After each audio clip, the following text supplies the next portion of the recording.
பாரதி வீட்டை விட்டு போகாம இருக்க ஏதாவது ஒரு வழி கிடைக்கணும். கடவுளே, என்ன ஆனாலும் சரி பாரதி அந்த வீட்டில தான் இருக்கணும். நீங்க ஒண்ணும் கவலைப்படாதீங்க.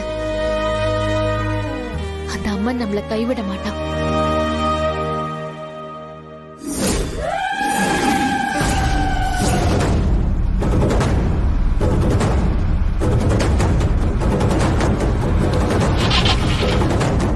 என்னாச்சுன்னு தெரியலையே.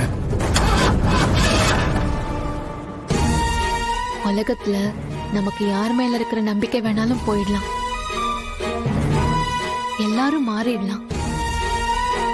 ஆனா அந்த கடவுள் நம்ம மேல வச்சிருக்கிற அன்பு மாறவே மாறாது. கடவுளுக்கு கொடுக்க நம்ம அன்பு மட்டும்தான் இருக்கு. உண்மையான அன்புக்காக அவரு நமக்காக இறங்கி வருவாரு. இதை நான் என்னோட அனுபவத்துல பார்த்திருக்கேன்.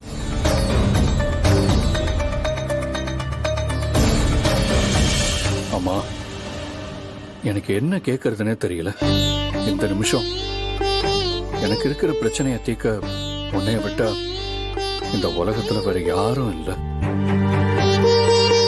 நான் தொட்டு தாலி கட்டின என்னோட பாரதிய பத்தின எந்த ஞாபகமும் இல்லாம அவங்கள விட்டு நான் போயிருக்கேன்.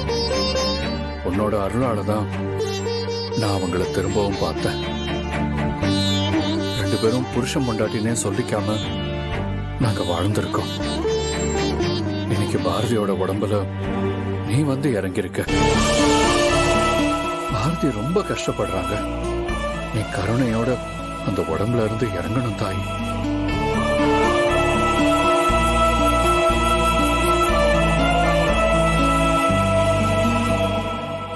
தம்பி, ஏதாவது பிரச்சனையா?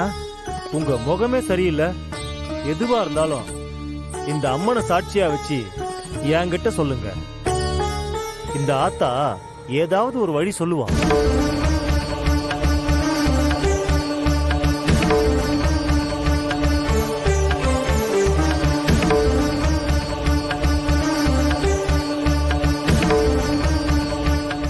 தம்பி, நான் ஏற்கனவே சொல்லல, மனசார இந்த தாயை வேண்டிக்கிட்டா அவ கேட்டதெல்லாம் கொடுப்பா. நீங்க சரியான இடத்துக்கு தான் வந்திருக்கீங்க. இந்த கோவிலுடைய சிறப்பே அதுதான். இங்க அம்மா போட்டவங்களை கூட்டிட்டு வந்தா இந்த தாய் அந்த சுவடே இல்லாம அவங்க மேல இருக்கிற பாரத்தை தான் தாங்கிப்பா. அம்மா போட்டவங்களோட நெருங்கிய உறவு யாராவது அவங்களுக்காக வேண்டிக்கிட்டு அம்மனுக்கு செய்ய வேண்டிய பரிகாரத்தெல்லாம் செஞ்சா அம்மா ஒரே நாள்ல இறங்கிடும். சாமி, நான் கேட்கிறேன்னு தப்பா நினைக்காதீங்க. எனக்கு புரியாம தான் கேட்கிறேன்.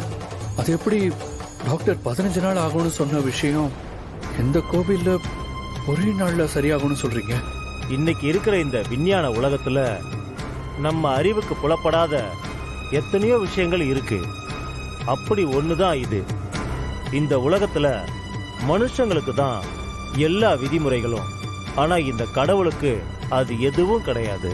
அவ சரி பண்ணணும்னு நினைச்சிட்டா ஒரே நிமிஷத்துல எல்லாத்தையும் சரி பண்ணிட்டு போய்கிட்டே இருப்பா. மனுஷங்க அவங்க பாவ புண்ணியத்துக்கு தகுந்த மாதிரி தான் அவங்க பிரச்சனைகளை அனுபவிக்கிறாங்க. இது அவங்களுடைய கர்மா. இந்த கோவில்ல நடக்கிற அதிசயத்துக்கும் விஞ்ஞானத்துக்கும் எந்த சம்பந்தமும் இல்லை.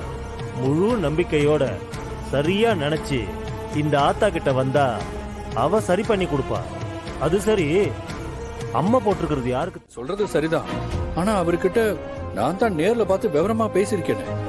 எனக்கு தான் அந்த பரிகாரம் எப்படி பண்ணணும்னு தெரியும். அதனால பாரதி கூட நான் கண்டிப்பா போய் தான் ஆகணும். அது மட்டும் இல்ல, என் பொண்ணு தமிழ் அவங்க அம்மாவுக்கு உடம்பு சரியாகிறதுக்கு நான் ஹெல்ப் பண்ணணும்னு சொன்னா. என் பொண்ணுக்காக அவங்க அம்மாவுக்கு இதை நான் பண்ணித்தான் ஆகணும். பாருங்க, இதுக்கப்புறம் இந்த விஷயத்துல யாரும் தலையிட வேண்டாம். நீங்க பாரதி இந்த வீட்டுல இருக்க கூடாதுன்னு சொன்னீங்க. நான் அவங்களை கூட்டிட்டு இப்ப கோயிலுக்கு போறேன். நல்லது நடக்கும்னு நம்புறேன். பாரதி என் கூட கோயிலுக்கு கூட்டிட்டு போறது என்னோட கடமை. யார் தடுத்தாலும் அதை நான் செஞ்சே தீருவேன். மாப்ள, நீங்க என்ன பேசுறீங்கன்னு தெரிஞ்சுதான் பேசுறீங்களா? மித்ரா உங்களை உயிருக்கு உயிரா காதலிக்கிறா. அதனாலதான் பாரதி விஷயத்துல இப்படி எல்லாம் நடந்துக்கிறத பார்த்தும் பார்க்காத மாதிரி இருக்கா. அந்த பொண்ண நீங்க தத்து எடுத்துக்கிட்டீங்க. இந்த மாதிரி பண்ணா உங்களை கல்யாணம் பண்ணிக்க வேற எந்த பொண்ணும் சம்மதிக்க மாட்டா.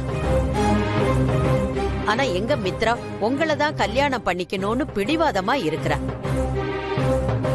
மாப்ள, நீங்க அவ உங்க மேல வச்சிருக்கிற அன்பை நீங்க புரிஞ்சுக்கவே மாட்டேங்கிறீங்க. மறுபடியும் மறுபடியும் அந்த பொண்ணை காயப்படுத்திக்கிட்டே இருக்கீங்க.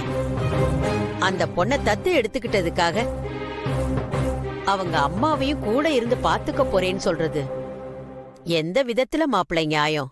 பாட்டி, நீங்க வயசுல பெரியவங்க, அனுபவசாலி. இந்த மாதிரி எத்தனையோ விஷயங்களை கடந்து வந்திருப்பீங்க.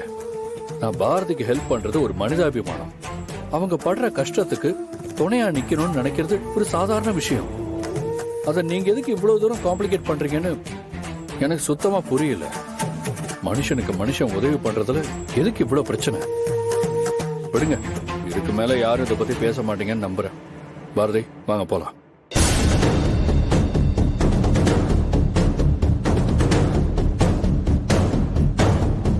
பாரதி, தம்பி தான் சொல்லுதுல்ல, நீ கோயிலுக்கு போயிட்டு வா. அந்த ஆத்தா உனக்கு நல்லதாவே நடத்தி கொடுப்பா. நானும் அக்காவும் அம்மா கூட கோயிலுக்கு வருவோம். ஆதித்யா, தமிழ், அம்மாவுக்கு உடம்பு சரியில்லை, சரியாகணும்னு நான் கூட்டிட்டு போறேன். நீங்க அங்க வந்தா உங்களுக்கு தான் கஷ்டம்.